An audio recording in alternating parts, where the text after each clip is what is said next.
శ్రీ గురుభ్యో నమః.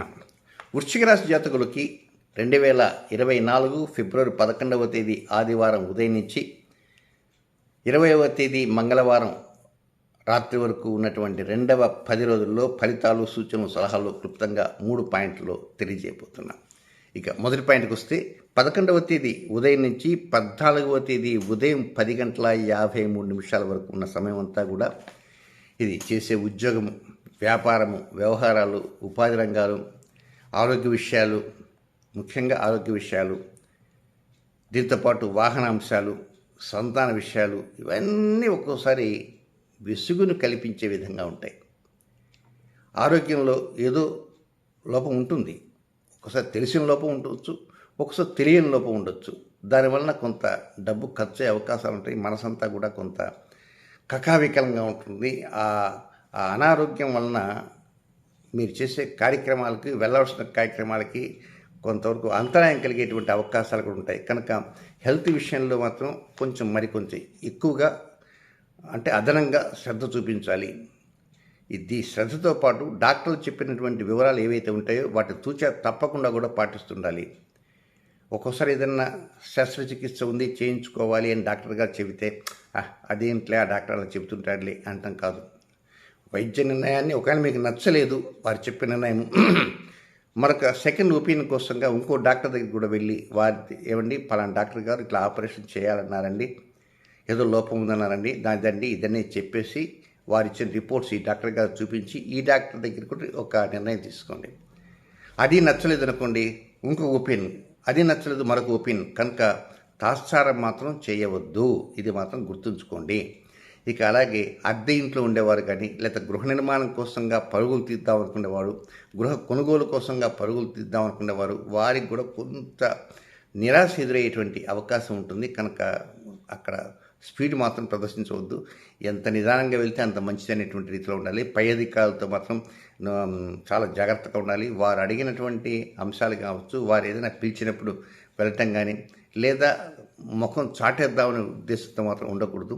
అలాగే సహ ఉద్యోగులతో కూడా కొంచెం కలిసిమెలిసి ఉండాలి.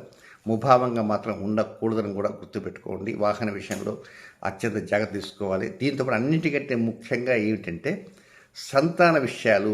ముఖ్యంగా ఆ సంతాన విషయాలకి ఎక్కువ టైం ఉంటుంది. అది ఎప్పుడంటే 12వ తేదీ మధ్యాహ్నం 2:30 దగ్గర నుంచి 14 ఉదయం దాకా లెంగ్తీ పీరియడ్ అనమాట.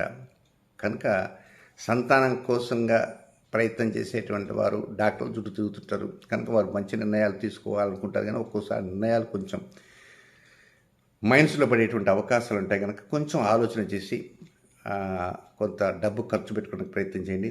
అలాగే ఇంక సంతానం ఉన్నటువంటి వారు వారి ఉద్యోగ విషయాలు కావచ్చు, వారు చేసేటువంటి ఇతర విద్యా విషయాలు కావచ్చు, లేదా సంతానానికి వివాహ విషయాలు కావచ్చు, సంతానం ఆరోగ్యం కావచ్చు, ఏదైనా రిలేటెడ్ టు సంతానం అనమాట. అలాంటివి ఒక్కోసారి కొంచెం ఇబ్బందికరంగా ఉంటుంది. కనుక మీవేదో నిద్రలేవగానే మీ పనుల్లో మీరు వెళ్ళటమే కాకుండా సంతానానికి ఏమిటి, వారి విద్య ఏమిటి, ఆరోగ్యం ఏమిటి, వారి ఉద్యోగం ఏమిటి, వారి వివాహం ఏంటి, వారి దంపతులు బాగున్నారా, లేక ఏదైనా ఒకరినొకరు దూషించుకుంటున్నారా, కొట్టుకుంటున్నారా, ఏమిటి అనేటువంటి దాని మీదుగా దృష్టి ఉంచాల్సిన అవసరం. ఒకవేళ దృష్టి ఉంచామంటే ఇట్లా పరిస్థితి ఏర్పడిందని అనుకోవచ్చు. కానీ అక్కడ మైనస్ ఉన్నప్పటికీ ప్లస్ ఉన్నప్పటికీ కూడా కొంచెం మీ శ్రద్ధ అనేది ఎక్కువగా ఉండాల్సిన అవసరం అనేది ఉంది. అది మాత్రం గుర్తుంచుకోవాలి.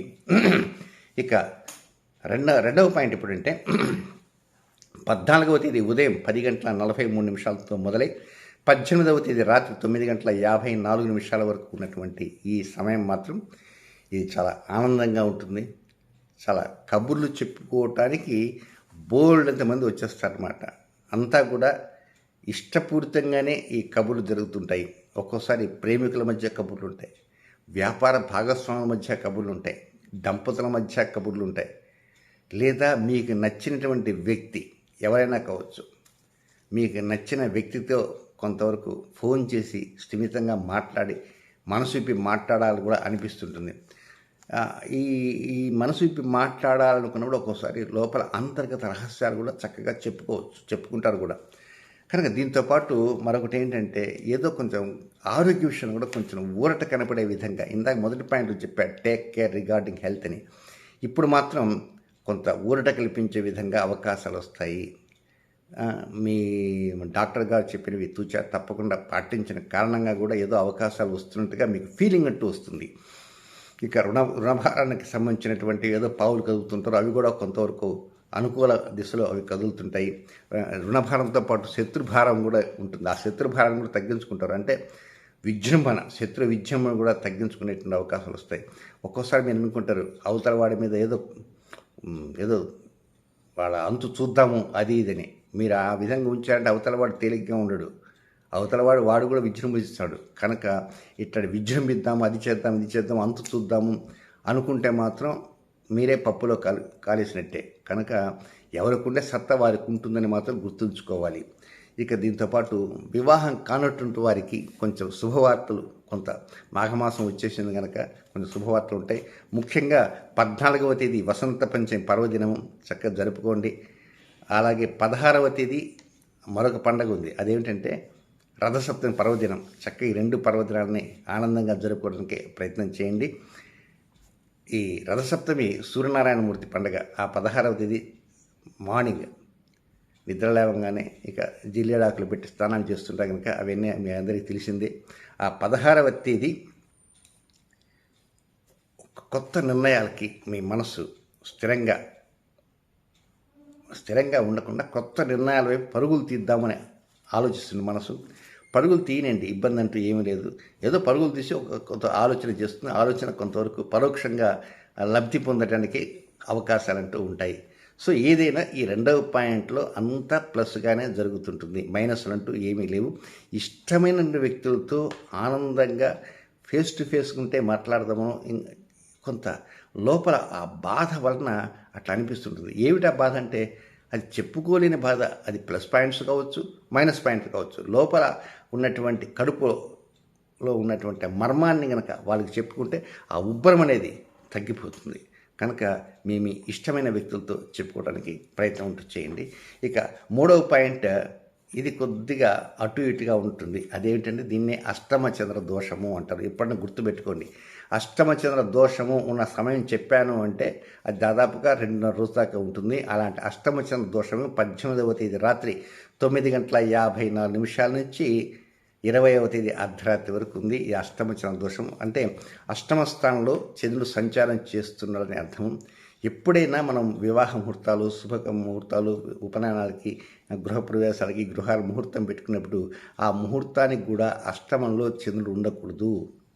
ఆ ముహూర్త లగ్నం నుంచి అష్టమంలో చంద్రుడు. చాలా పంచాంగాలు, ఈ గోదావరి జిల్లా నుంచి వచ్చేటువంటి కొన్ని పంచాంగాలు ఉన్నాయి. ఆ పంచాంగాల్లో తీస్తే అష్టమంలో చంద్రుడు ఉన్న ముహూర్తాలు ఎక్కువ ఉంటాయి. కనుక మీరు కామెంట్ చేయాలి. మీరు ముహూర్తం పెట్టించుకున్న పంతులు గారితో చెప్పాలి, ఈ ముహూర్త లగ్నానికి ఏమైనా అష్టమంలో చంద్రుడు ఉంటే స్వామి పెట్టద్దు, దయచేసి పెట్టద్దు. లేదండి పంచాంగం ఉండదండి అని వారు చెప్పొచ్చు. వారు చెప్పినప్పటికి కూడా మాకు ఆ ముహూర్తం వద్దండి, అష్టమంలో చంద్రుడు చాలా వరకు వెరీ డేంజరస్. కనుక అలాగే ప్రతి నెలలో కూడా ఈ అష్టమ చంద్ర సమయాలు అనేవి ఒకసారి మాత్రం ఖచ్చితంగా ఉంటుంది. రేర్గా రెండోసారి కూడా వచ్చే అవకాశాలు ఉంటాయి. ప్రతి రాశికి వస్తుంటుంది. ప్రతి 27 రోజులకు ఒకసారి అష్టమచంద్ర దోష సమయం వస్తుంది. కనుక ఇప్పుడు అష్టమచంద్ర దోష సమయం ఉంది. అది 18 రాత్రి నుంచి 20 రాత్రి దాకా ఉంది. కనుక ఈ సమయంలో చేసే ప్రతి పని అలర్ట్గా నడిచిపోతుంటారు. ఆ నడిచిపోయే సమయంలో కొంచెం దిక్కులు చూస్తారు. దిక్కులు వెనక వెహికల్స్ రావటము, ముందు రావటం. మనం ఒక దిక్కులు చూడకుండా మనం జాగ్రత్తగా నడిచిపోతున్నా ఆ డ్రైవ్ చేసేవాడే దిక్కులు చూస్తూ డ్రైవ్ చేసి మన మీదకి తెచ్చే అవకాశాలు ఉంటాయి. కనుక మనం గమనిస్తుంటాం, రోడ్డు పక్కన ఉన్నటువంటి ఒక చిన్న చెట్టు మీద కూడా ఒక లారీ వచ్చి గుద్దేసిందని. ఏం చేస్తాం, అట్లా ఉంటుంది. కనుక అష్టమచంద్ర దోషం అనేది అది అనుకూలం కాదు. ఎప్పుడైనా గుర్తుపెట్టుకోండి. నేను ఎప్పుడైనా రాశి ఫలితాల్లో అష్టమచంద్ర దోష సమయం అంటే కొన్ని జాగ్రత్త. దేంట్లో జాగ్రత్త? ఈ 4 ఆస్పెక్ట్, ప్రతి విషయంలో జాగ్రత్త ఉండాలి. నడిచేటప్పుడు జాగ్రత్త తీసుకోవాలి, డ్రైవింగ్ చేసేటప్పుడు జాగ్రత్త తీసుకోవాలి, వంట చేసేటప్పుడు జాగ్రత్త తీసుకోవాలి, స్నానం చేసేటప్పుడు జాగ్రత్త తీసుకోవాలి, కాలు ఎక్కడ జారవచ్చు. కనుక నిద్రపోయేటప్పుడు కూడా ఒక్కోసారి కొన్ని జాగ్రత్తలు. నిద్రపోయేటప్పుడు ఏం జాగ్రత్తలు అండి అనుకోవచ్చు. నిద్రపోయేటప్పుడు ఒక్కోసారి కావాల్సిన మంచినీళ్ళు కానీ అది కానీ పక్కన పెట్టుకోవటం. కొంతమంది వేకుంతోనే ట్యాబ్లెట్ వేసుకునేవారు ఉంటారు. అలాంటి ట్యాబ్లెట్ కూడా దగ్గరగా సమయానికి దూరంగా పెడితే కనపడకపోవచ్చు. కనుక ఏదైనా అష్టమచంద్ర దోష సమయం అని చెప్తే మాత్రం take care in all aspects. ఇకపోతే నక్షత్రం వేసి చెప్పేటువంటి కొన్ని వ్యతిరేక సమయాలంటూ ఉన్నాయి. ఆ వ్యతిరేక సమయాలు ఏవేమిటి అంటే అవి కూడా తెలియజేస్తాను.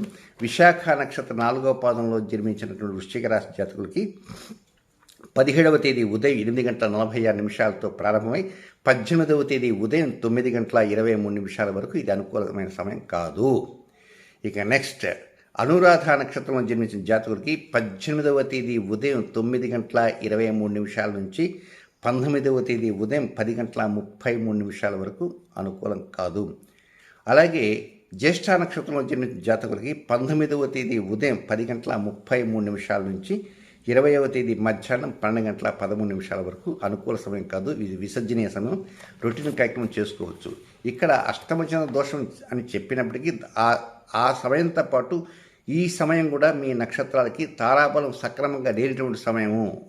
అంటే చెడు సమయం ఉందని భావించాలి. ఇవి కాకుండా మనకు 3 చెడు సమయాలు, అన్ఫేవరబుల్ టైం, విసర్జన సమయాలు రెడీగా సిద్ధంగా ఉన్నాయి. ఇవి ఏ నక్షత్రం వారికైనా వర్తిస్తాయి. అవి ఏమిటంటే 13వ తేదీ వేకువజామున 4:09 నుంచి 13వ తేదీ మధ్యాహ్నం 2:41 వరకు.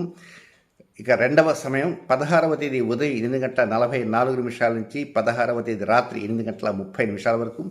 మూడవ సమయం 19వ తేదీ రాత్రి 9:19 నుంచి 20వ తేదీ రాత్రి 9:55 వరకు. ఇది అనుకూలమైన సమయం కాదు.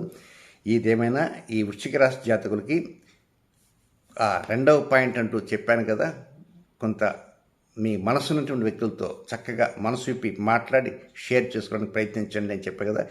కనుక 6-9 అయినా 9-6 అయినా 6-100 అయినా 100-6 అయినా ఈ ప్రయత్నం మాత్రం చేయడానికి ప్రయత్నించండి. అంటే మనసు విప్పి మాట్లాడటానికి ప్రయత్నం అంటూ చేయండి. శుభం.